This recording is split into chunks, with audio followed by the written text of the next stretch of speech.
Hello and welcome to the first part of a three-part lecture series on the three trainings of Buddhism, which, in a certain sense, provide the framework for the entire path as a whole.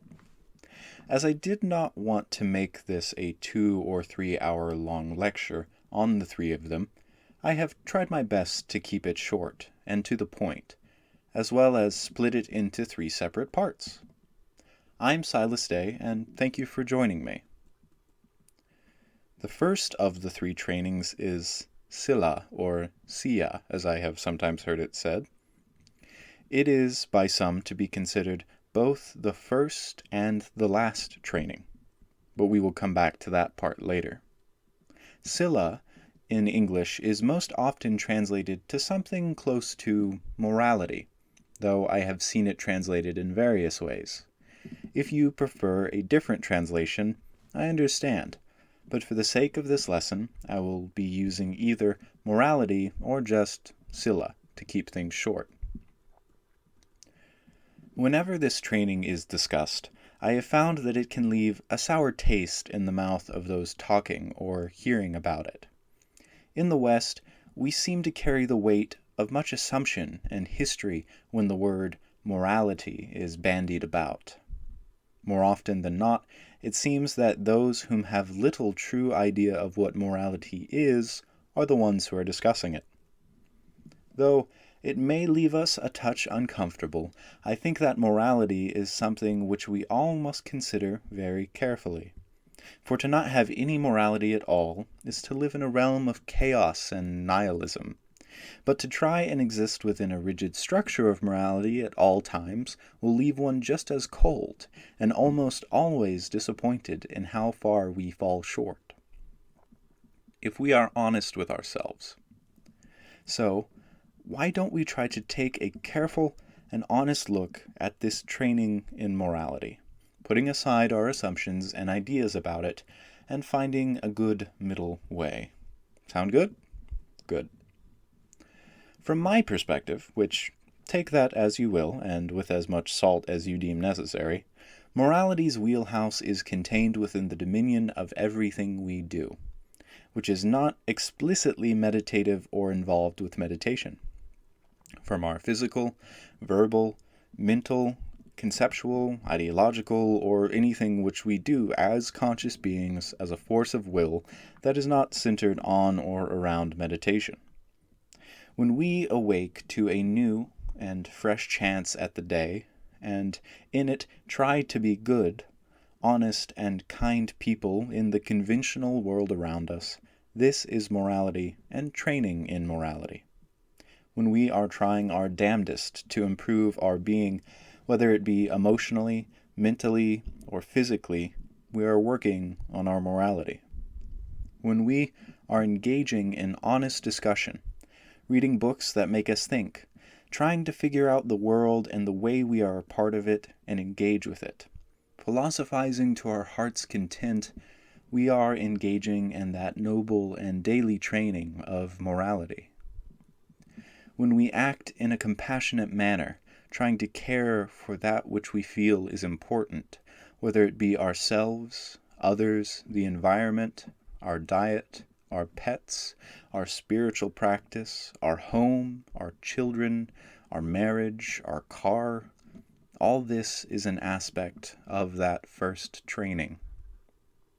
If we decide to move to some distant mountain, cave, or land, shave our head and give up our worldly possessions, and engage in intensive spiritual and meditative practice, and do so out of compassion not only for ourselves but others, this too is training in Sila. All that we consciously do, which is not meditation itself, whether it be walking meditation, laying meditation, meta-meditation, insight meditation, or anything of that specific kind of thing, whatever we do in this ordinary, everyday existence that we call life, that we think will be of benefit, this is the training, day by day, moment by moment, in Sila. Now, one can pursue some of these points to their extremes, which is to be avoided. Avoid the extremes of hedonism and asceticism, just like Buddha did, and walk the middle path, living a life of absolute riches. Decadence and materialism, while it may feel and be good for you, may be causing unseen amounts of unknown suffering, subjugation, and oppression. As well, starving yourself to the extent of weakness and sickness in mind, heart, body, and practice in the pursuit of being totally moral and good can cause you and those who care about you great amounts of suffering. This isn't to say all decadence and pleasure is bad. It is perfectly fine to enjoy nice things on occasion or to fast when you feel it a good idea. But I think it is wise, and in line with the training in morality, to understand our position and what the decadence or lack thereof may be causing. It is good to be reflective, all in all. And it is not that we shouldn't enjoy our lives either. The enjoyable life is one that is much easier to live and accept than one burdened by the unnecessary suffering that we or others may impose on our existence. We simply must live an examined existence and not live in the bliss of ignorance, but the light of understanding and self-examination, knowing that at times plenty of pathways to enjoyment may produce more suffering than enjoyment or fulfillment. We can make small steps in life in this way, in the clothes and food we buy, in the cars we drive or companies we support, in the way we treat and see those around us. Each of these is a training in morality. This is why morality is the first and last training. It is the thing which can lead and support our practice to awakening, and is the thing which can be infinitely perfected even after awakening. It is quite astonishing, isn't it, that there is no upper limit in how we can conduct ourselves for the betterment of ourselves and the world around us. There is also no way to measure one's perfection of practice like there may be in the other trainings of concentration and wisdom. Thus, the real reason why morality is also the last training, in the sense of being the training we need to cultivate throughout our lives and not on the medication cushion exclusively, is that we may be able to attain extraordinary states of consciousness and understand many aspects of the actual nature of sensate reality.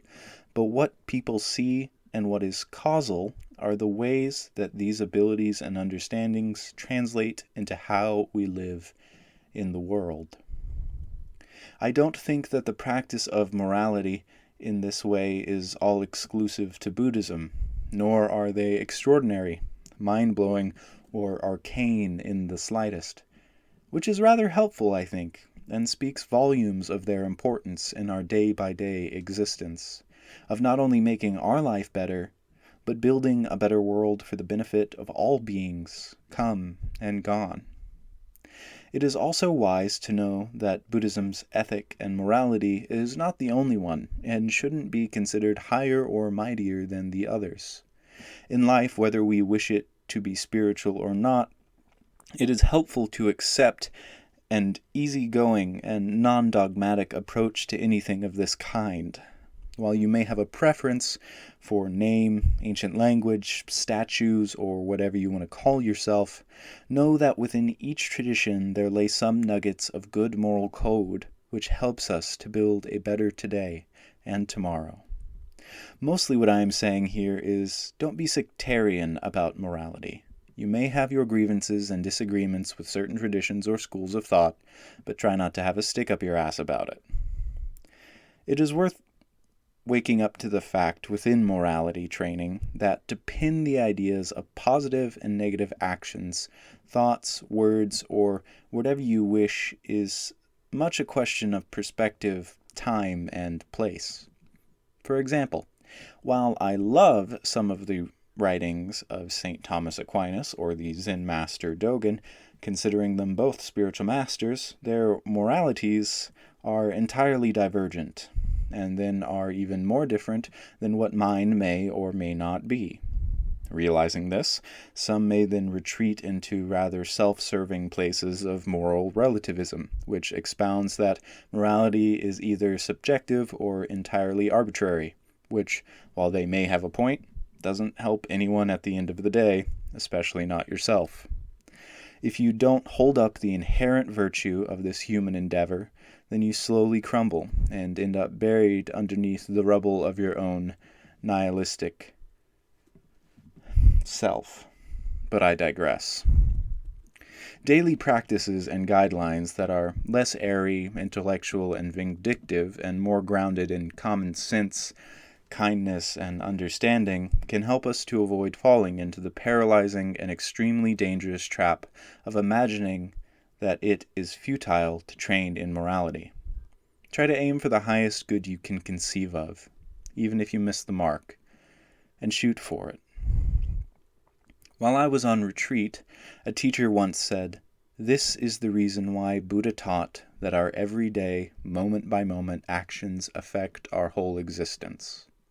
I connected with this, and in that understood not only why the Buddha approached life this way, but why so many of my other teachers of the Eastern and Western traditions worked at everything on a day-by-day, moment-by-moment manner, rather than approaching them as grandiose plans for the centuries to come.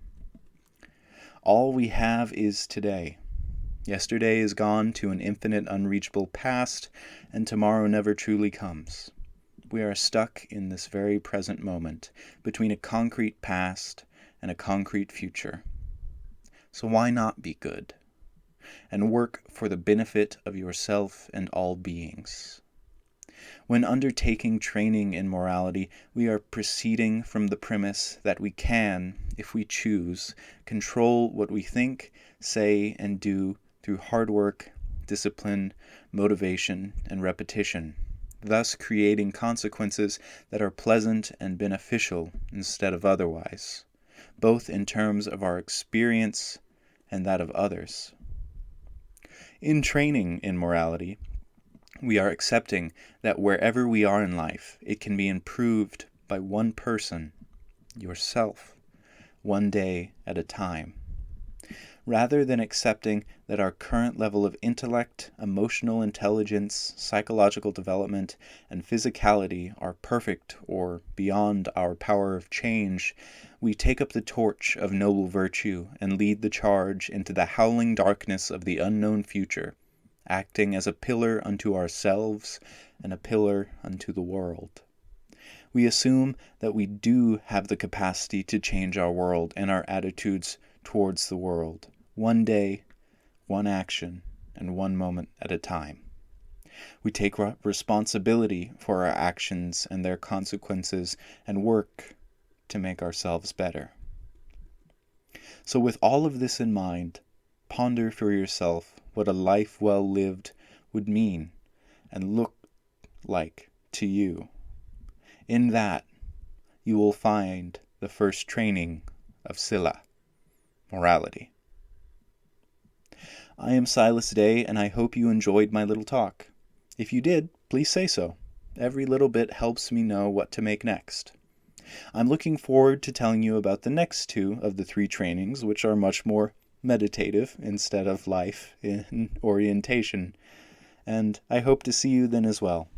Otherwise, I hope you enjoyed this talk, and if you are interested in learning more about Buddhism, I have 2 courses up on Insight Timer that I would happily have you a part of. Otherwise, have a wonderful day, and I'm excited to see you next time.